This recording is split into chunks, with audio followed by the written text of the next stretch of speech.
Okay, today we're tearing apart a Seagate external hard drive that is obviously not working.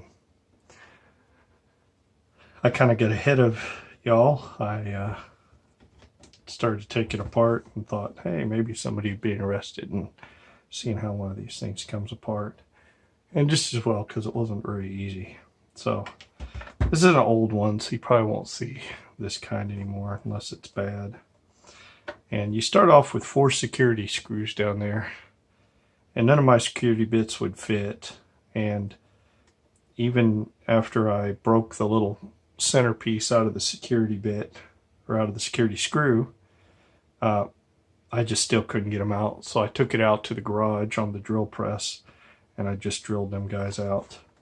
So once you get those 4 screws off the bottom, then you can remove the top like that. We'll set that aside. And as you can see, there's no magic in here. It's just a regular old hard drive. I'm not sure if it's an IDE or a SATA.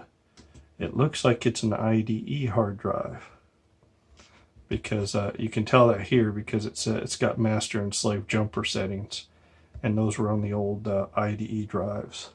And as old as this guy is, I would imagine it's going to be IDE. So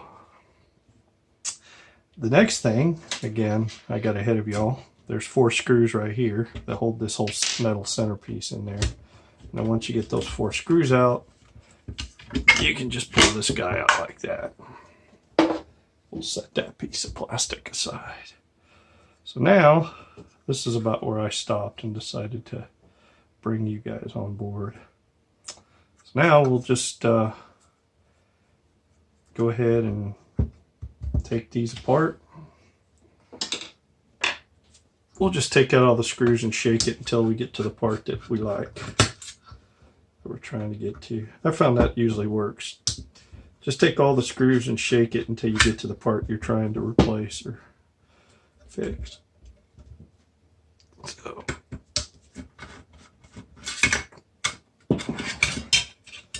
and look at there, just like we thought.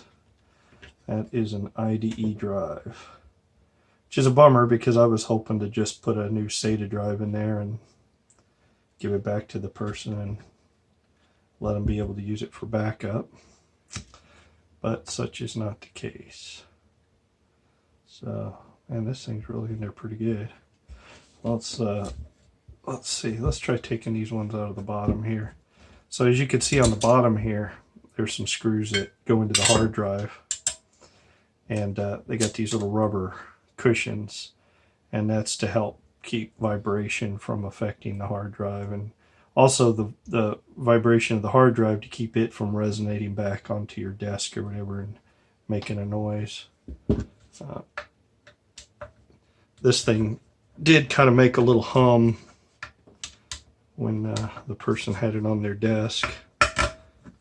So we're just going to take these screws out and see how much that loosens the hard drive.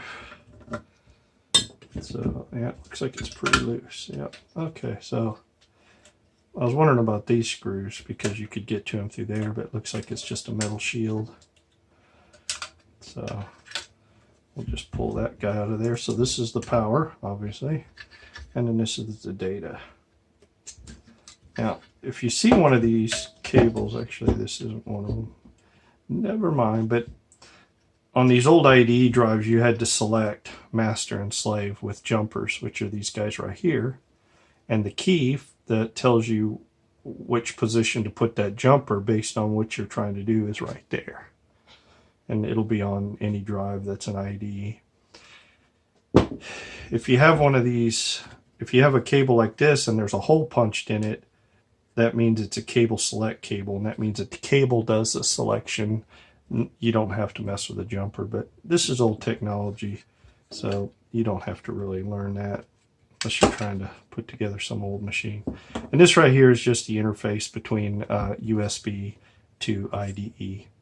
And the cool thing is you can actually pull this piece out and use it as an adapter if you're trying to connect to an old IDE drive and you want to use USB. Of course, I have the power supply over here. You need like a 12-volt power supply, and then of course the data cable. This is just an on-off switch that this thing used to use. So that's all it is, 120 gigabyte drive, and I bet you in the day this is quite expensive.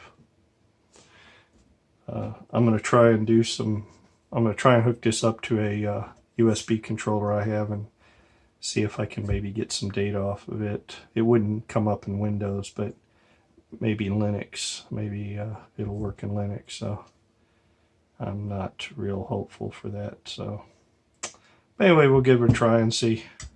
I think the person's data is already backed up, but sometimes when you get a drive running like that and you show them what's on it, they suddenly realize that maybe they didn't have some of that stuff backed up.